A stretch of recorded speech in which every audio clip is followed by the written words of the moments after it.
All right, I'm hitting buttons. I am about 38 minutes into this. Well, I've been actually, so 6 o'clock I meant to go live.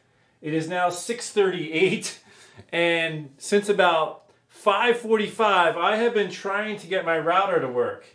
And now it looks like I'm up and running. I've had all kinds of manuals out trying to get it going. I know there's a lot of people on here who left because of the issues. So hopefully you'll get a notification and we'll be able to come back. Brad from Texas is back. Thanks, Brad. Sorry, everybody, for the interruption or the lack of broadcast that was going on there. I don't know what was going on. I have an extended router here in this room to try to help get my broadcasts out. And for whatever reason, it just was not working. I was doing troubleshoot after troubleshoot. I was doing all kinds of redo this and redo that. But now it looks like I'm up and running. And it took me about 45 minutes to get there. So I apologize for the delay. What's up? Funk from Missouri. Yeah, definitely conspiracy for sure. So thanks everybody who are jumping back on. I apologize again for the delay. I'm glad that we have a signal now. I do not understand what just took place, but it was definitely interesting. So anyway, what I'm doing tonight is I'm going to do an unboxing. In this box is supposed to be the new Matthews bow. And those of you who've been following my channel know I aired an episode today where I got to tour the Elite Bow Factory. So right now I'm in the heat of getting going with my compound bow reviews. So far I've filmed a review on Prime. That was my very first one. And I filmed 2 reviews on APA bows. The Mamba, I think it's called, and the King Cobra. And then I just filmed a bunch of the Elites. Now, Elite really went out of their way. I was very grateful to them.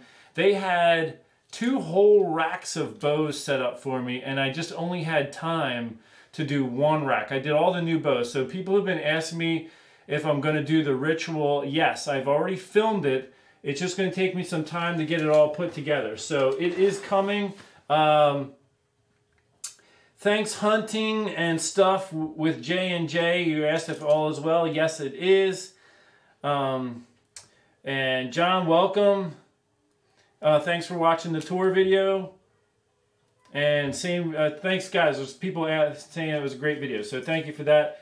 So without further ado, let me get going on this, opening this Matthews, the Triax here. Now this bow is set up at 70 pounds, 30-inch draw, 75% let off. Last year I did some of the Matthews bows and the speeds were coming in lower than what people were anticipating, and they were like, oh, it's probably because you had the let off in the higher setting or whatever.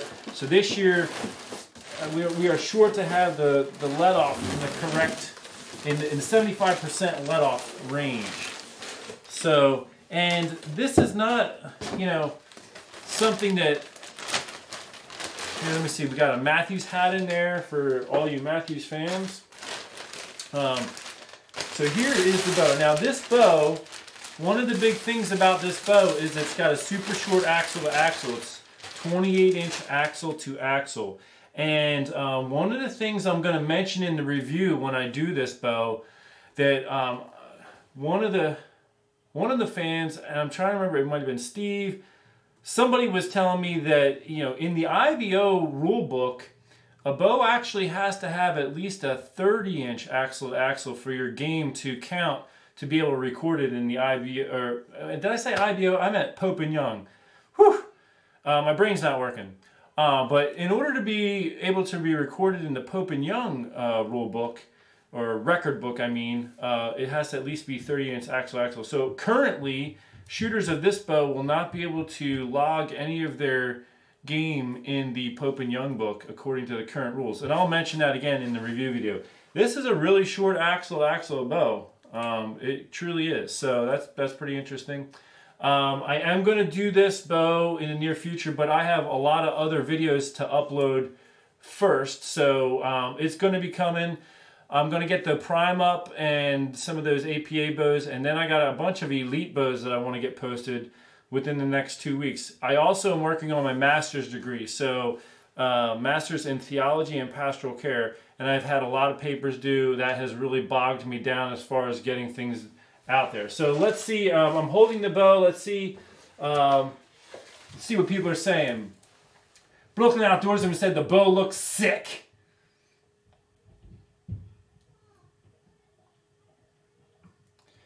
Oh, wow. So AJ said his buddy's Triax riser broke like 10 shots after he got it brand new. And then Shane Wink said, that was my brother. So hopefully this doesn't break 10 shots into it. That would be bad. Yeah, busy guy's right. All right, so here's the forecast of what's coming up. This Sunday, if I don't come down with the cold that all of my kids currently have, all my kids have been wiped out for the past 4 days with this flu or whatever's going around. If I'm not wiped out by that come this Sunday, I'm going to go to the Bloomsburg Early Bird Outdoor Show. If any of you want to go hang out this Sunday in Bloomsburg with me, Jason Farmer from the Map Reading Challenge, not this season, but the previous season, we're going to both be there if everything comes together. And then the following weekend, we have the Great American Outdoor Show. A lot of the guys from this year are going to be there if you want to come hang out with us on February the 3rd. I also want to say this. We are getting to the end of the scoring for the Map Reading Challenge. We are going to find out who the winning person is, who the winning team is. Someone is winning a Bowtech Range 6 or a Realm. I think Bowtech is going to let them pick. And that's pretty exciting, and I know those guys are getting pumped up. This is an important thing. I'm going to put it on my website. I'm going to put it out there and let everybody know. Originally, I was planning to close the voting and everything at 5 o'clock on January 31st, and then go into a live broadcast around 6 or 7 o'clock to make the official announcement for the guy from the Map Reading Challenge that wins the brand new bow. And then February the 12th is when Bowtech is actually, they're storing all the names of the people who are in the drawing. The last time I talked to somebody from Bowtech, and I don't hear from them hardly at all, so I never really know what's going on, but the last time I reached out to them and heard back, there was only like, I think 1,200, 1,300 people in the pool for winning the bow. So currently, whoever's got their name in there, you got a pretty good chance as far as winning that bow. So we're actually going to be promoting it a little bit though at the Great American Outdoor Show. I had a bunch of cards printed up. The good people over at XOP Tree Stands have a booth, and they're going to let me leave like 1,000 cards at their booth that are talking about the tree stand giveaway and the bow giveaway. So there's going to be a lot more people probably signing up, but still I think your odds are still pretty good. That drawing is going to go on February 12th, just to remind everybody. I'm also giving away the tree stand, the Allen case, bow case, and that kind of stuff. So I will be reviewing this bow in the meantime though, hopefully in the very near future. Let's see if there's any other important comments that have come up. Yeah, John said way out of his price range. I feel you on that, brother. And yeah, somebody said it just, my screen blipped, but John said he wouldn't be able to shoot it. He's got a 31.5-inch draw. That's my challenge with a lot of bows is I'm 31, and you know, a bow like this I wouldn't be able to shoot because it doesn't go out to my draw length. And it's that way with a lot of bows. The weight of the bow itself, I'd have to look up what the actual weight of the bow. It is a little bit heavier. I was just handling like a bunch of elite bows the other day, and it does feel a little heavier to me than that. It's definitely a it's got a robust looking riser, and it has some weight to it. So I'm surprised that, you know, the one person who made the comment a little bit ago had somebody's brake on them. But Silvio said he's so ready to get the award for best venison dish. Yeah, someone said 4.5 pounds he thinks for this, for the weight.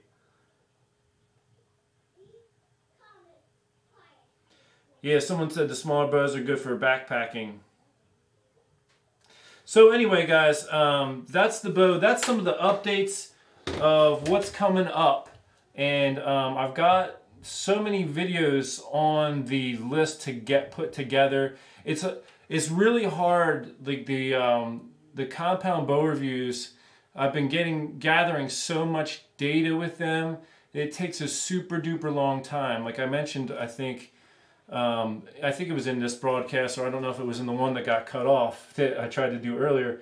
For the elite bows, I only got through half the bows that they had set up for me. It takes so long.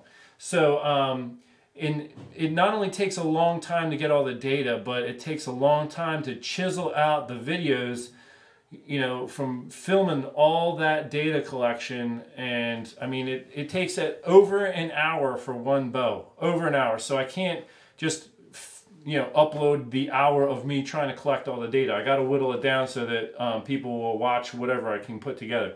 So just be patient with me. It takes a very long time. I've had a lot on my plate with my degree work and having assignments due and stuff like that.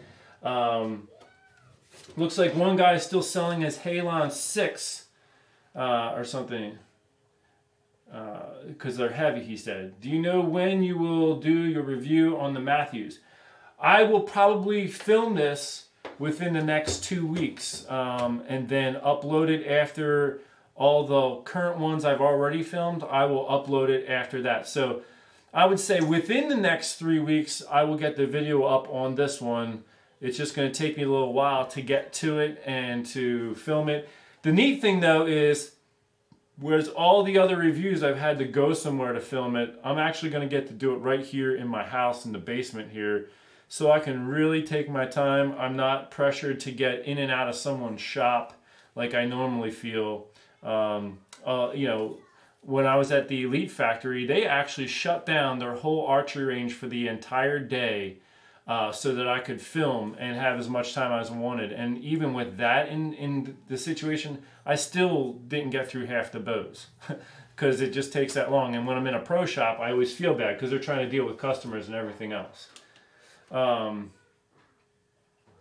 That buck on the far right. Okay. 9 months and I wake up until bow season. Amen. I'm 6'2" with 29.5-inch draw. I think my peep alignment would be in the cam. You have the only review on the Triax with a 30-inch draw and 75% let off. This should be great. They all look good. So those are some of the things people are saying here. I'm gonna sign off because I've got a lot of stuff I still have to do tonight. The kids are all sick and my wife is trying to manage them right now, so I want to get upstairs and help her. I want to thank everybody for their patience in me signing on tonight. I did have router issues. Hopefully in the future that won't happen again, or I'll be able to get it sorted out sooner. I am going to be going live at like the Great American Outdoor Show. Even if you can't show up, have your phone or your computer handy throughout the day and you'll be able to check in with me and the guys.